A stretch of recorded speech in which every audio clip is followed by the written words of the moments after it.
Halo teman-teman, video kali ini adalah video cerita cinta Sisilia yang kedua. Oke, judulnya Monster. Eh, saya buat video ini terinspirasi dari lagunya Sheila on Seven, dan kalau yang belum pernah dengar, cari di YouTube deh lagunya seperti apa. Oke, enjoy, semoga menikmati ya. Dadah. Monster, cerita cinta karangan Cecilia Citra, kembali dibacakan oleh penulisnya sendiri. Aku melihatmu saat rapat senat. Waktu itu, kau menyampaikan surat permohonan agar aku menjadi penyampai materi pada acara pengkaderan di fakultasmu. Semburat merah terlukis jelas di wajahmu akibat celetukan anak buahku yang memang jarang melihat makhluk manis bernama wanita sepertimu.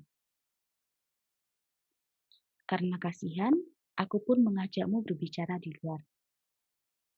Tampak jelas rasa terima kasih dari wajahmu karena akhirnya dapat terhindar dari kebingasan anak buahku itu.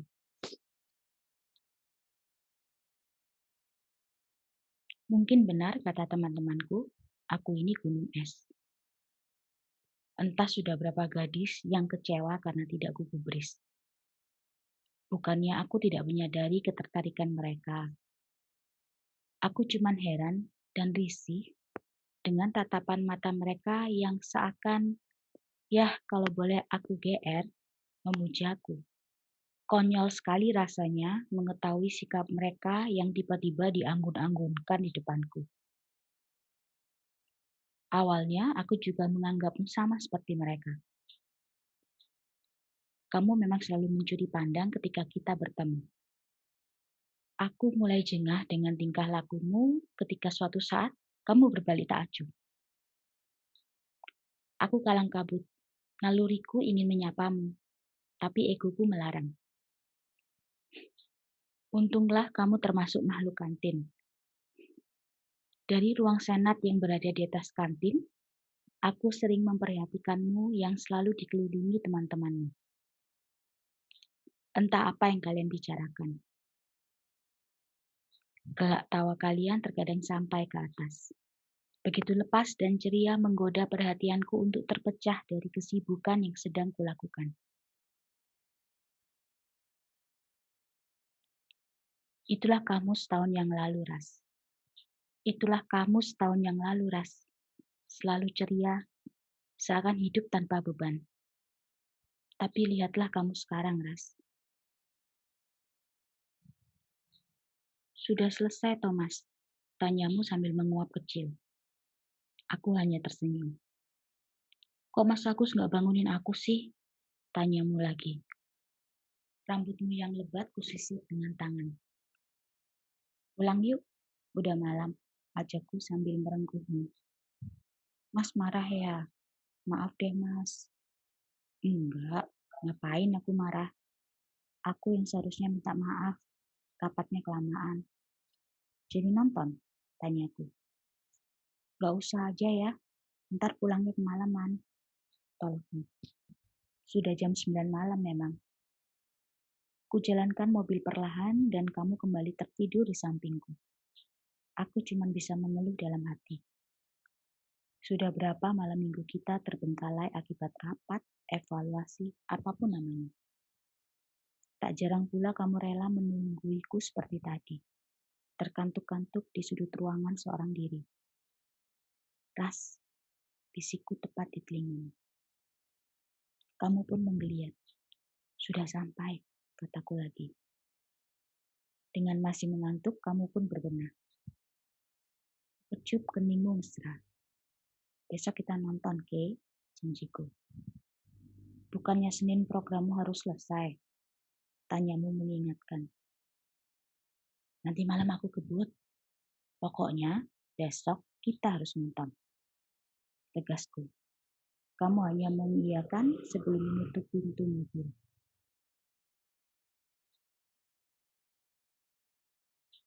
Esoknya aku terbangun saat hidungku mencium aroma kopi. Kudapati kamu sedang membereskan kamarku. Ibu kosku memang membebaskanmu masuk keluar kamarku kalau siang. Cangkir bekas kopi semalam sudah diganti dengan secangkir kopi panas. Aku menguap kuat-kuat. Udah bangun, Mas? Tuh kopinya diminum. Sesaat aku menatapnya, lalu tanganku bergerak mengambil cangkir kopi dan menikmati isinya. Kok ngeliatin kayak gitu sih? Tanyamu risih. Kamu cantik hari ini, kataku. Semburat merah muncul di pipimu, membuatku semakin gemas padamu. Gimana programnya? Sukses? Tanyamu mengalihkan pembicaraan. Masih banyak bugnya, jawabku melangkah mengambil handuk. Ya udah, cepat mandi terus dikerjain lagi, katamu memberesi tempat tidurku. Gak ah, aku kan udah janji ngajak kamu nonton. Gampang lah soal bug itu, nanti aku kerjain, tolakku. Kalau besok nggak selesai, ya biarin aja, kataku cuek. Jangan gitu, mending selesaiin dulu tugasmu. Nonton kan bisa kapan-kapan. Kamu kok aneh, kataku jengkel. Aku pengen nyenengin kamu, kamu malah nggak mau. Pokoknya hari ini kita nonton, tegasku dengan nada tinggi. Terserah kamu lah, katamu pelan seraya mengusap matamu. Aku pura-pura tidak tahu dan keluar mandi. Lagi-lagi kamu menangis karena aku.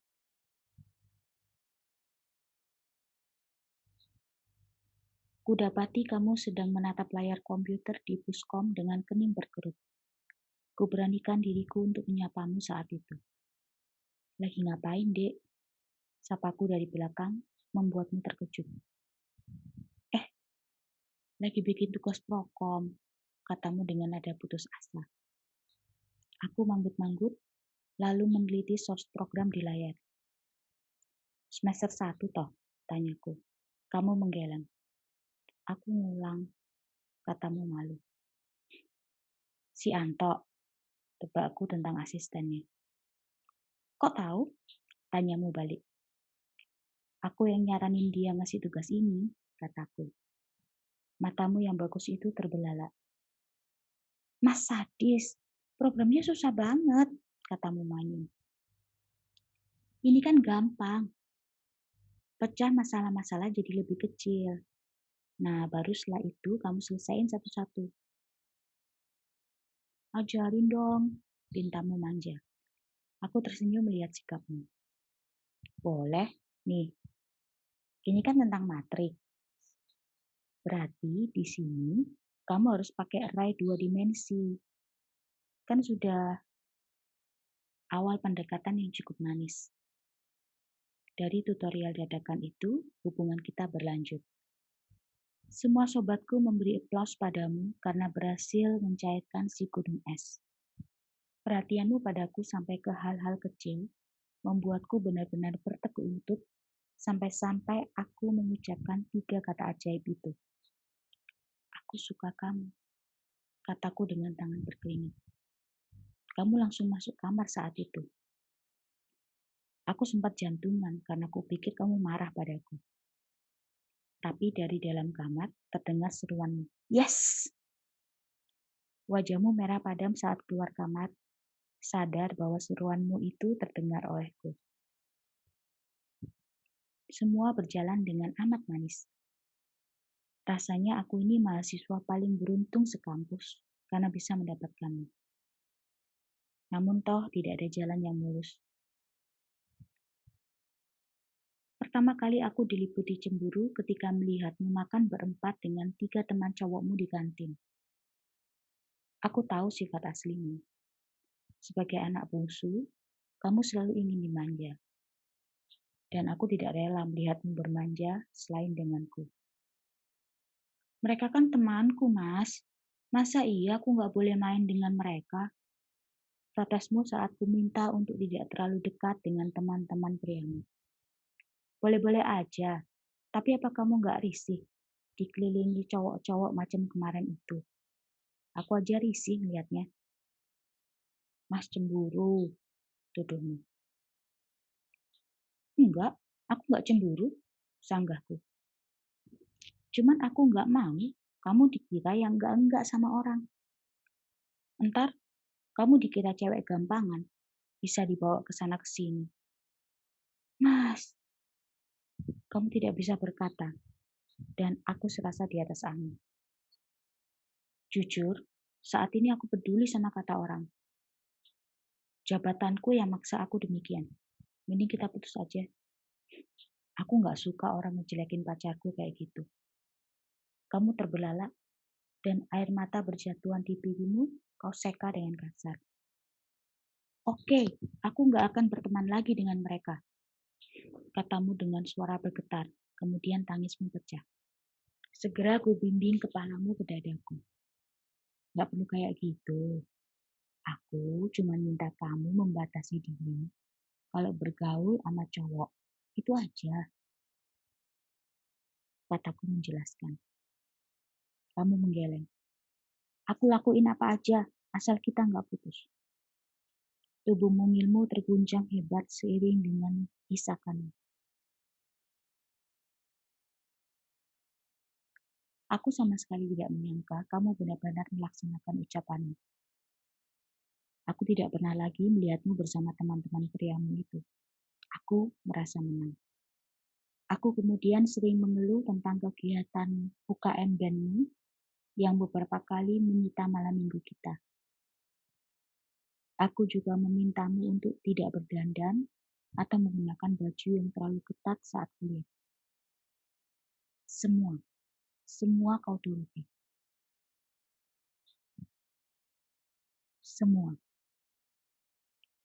Semua yang kuceritakan di atas itu sebenarnya tidak pernah singgah dalam pikiranku.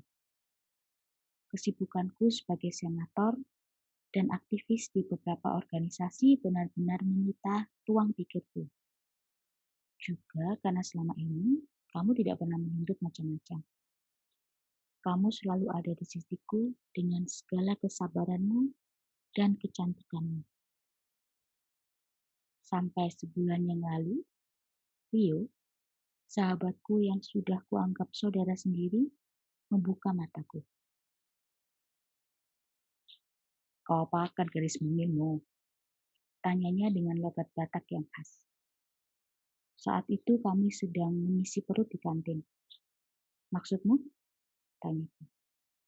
Lihat dia baik-baik, Gus. Apa kau tak lihat perubahan dia? Kalimatnya memaksaku memperhatikanmu yang sedang duduk di sisi kantin yang lain bersama teman-temanmu. Mereka sedang tertawa terpingkal-pingkal. Mungkin temanmu sedang menceritakan lelucon, tapi kamu hanya tersenyum sambil matamu sesekali melirik ke ruang senat. Tampak sekali kamu cemas akan sesuatu. Dan aku sadar kecemasan apa itu. Dia pacarmu, Gus, bukan budakmu. Kau sadari atau enggak, sifat diktatormu itu kau terapkan ke dia. Look what you've done. Aku cuma terdiam membenarkan segala ucapan Rio. Berapa banyak kekecewaan yang sudah kucekokkan padamu. Cemburuku yang berlebihan setiap melihatmu bersama cowok lain, selalu menyulut air matamu untuk menetes di pipi. Padahal aku juga sering pergi berdua dengan Wanda, sekretaris senat, tanpa sekalipun kamu menghalangi. Sudah berapa malam minggu kamu habiskan percuma untuk menungguku yang tak kunjung datang. Kalaupun datang, kamu harus bersiap mendengarkan ceritaku tentang rapat-rapat atau rencana-rencana kamu. Untuk ketiga kalinya, kubunyikan bel di pintu pagar. Wajah Ayumu muncul dari balik pintu. Semenit kemudian, aku sudah mengembaskan badan ke sofa empuk di ruang tamu. Menunggumu menyuguhkan minuman dingin membuatku kembali merenungi sikap yang telah bulat aku rencanakan. Dehemanmu membuyarkan lamunanku. Tanganmu memegang air jeruk dingin kesukaanku, sedangkan tangan satunya memegang bungkusan kantong plastik.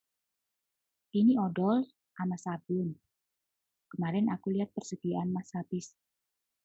katamu sambil menyerahkan bungkusan itu. Kapan berangkat kafe, Mas? Tanyamu sembari duduk di sampingku. Seminggu lagi, kataku pendek. Tanganku mengelus lembut rambutmu. Aku sayang sekali sama kamu, Ras. Ujarku akhirnya. Kamu tersenyum manis lalu bersandar di bahuku. Tapi kayaknya aku terdiam beberapa saat, bingung harus berkata apa. Aku cuma meremas tanganmu. Mas, entar sebelum berangkat kafe, ibu ngundang makan. Kalimatmu terpotong ucapanku yang sama sekali tidak mendengarkanmu. Aku rasa lebih baik kita sudahi hubungan kita. Mas, putus? Tanyamu tidak percaya dengan pendengaranmu. Aku mengangguk ragu. Kenapa, Mas? Aku salah apa? Bilang, Mas, aku minta maaf. Katamu sembari bangkit. Enggak, kamu enggak salah apa-apa. Kataku bingung. Ada cewek lain, Mas? Tanyamu meninggi. Bukan, kamu tahu aku enggak mungkin kayak gitu. Terus apa? Apa yang kurang? Aku penuhi. Mas mau minta keperawananku? Aku penuhi. Serumu semakin lepas kontrol. Satu persatu kancing bajumu kau buka. Raras, seruku kaget. Segera aku bangkit dan mengancingkan kembali bajumu yang hampir memperlihatkan seluruh kemolekan tubuhmu. Mas mau apa? Aku turuti asal kita jangan putus. Ku dekap tubuhmu yang mungil dalam pelukanku. Bukan salahmu. Kamu gak salah apa-apa. Aku yang salah. Tapi kenapa? Tangismu meledak. Kupapah dirimu ke depan cermin. Raras, lihat ke cermin. Pintaku. Kamu menurut. Lihat, Ras. Itu bukan Raras yang dulu. Yang setahun lalu aku kenal. Kataku menunjuk bayangan di cermin. Raras yang dulu itu ceria, polos, bisa tertawa lepas tanpa beban. Lanjutku. Kamu memalingkan muka, namun kupaksa untuk melihat lagi ke cermin. Monster mana yang sudah mengubahmu? Monster ini, Ras, kataku lagi sambil menunjuk dadaku sendiri. Saat itu air mataku tak kuasa ku tahan.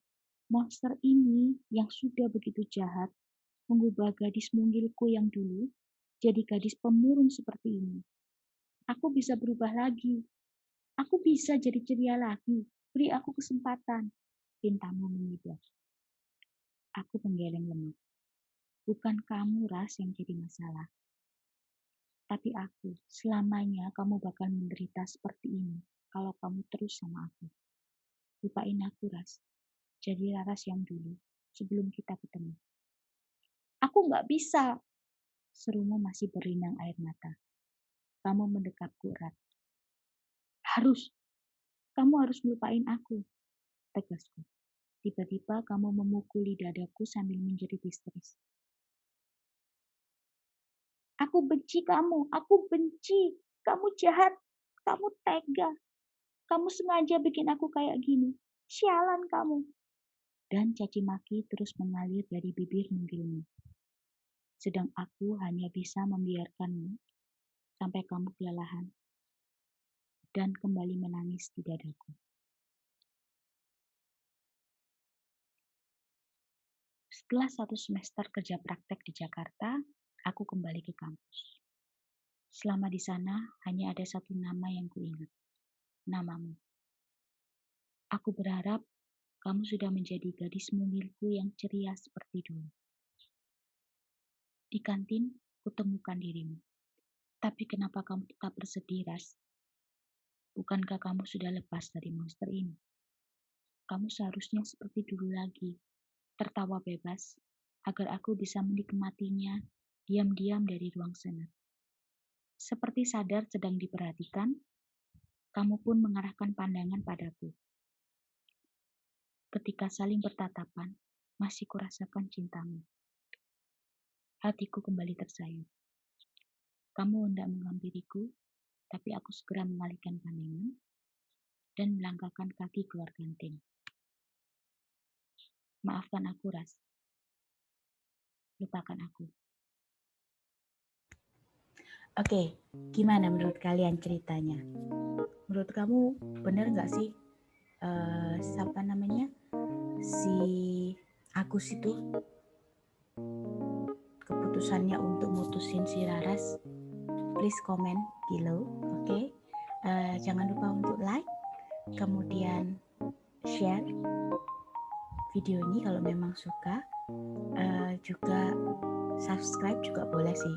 Walaupun nanti kalau subscribe nanti kalian juga akan lihat video-video saya tentang mata kuliah yang saya ajarkan. Oke, thank you. Sampai ketemu lagi. Dadah.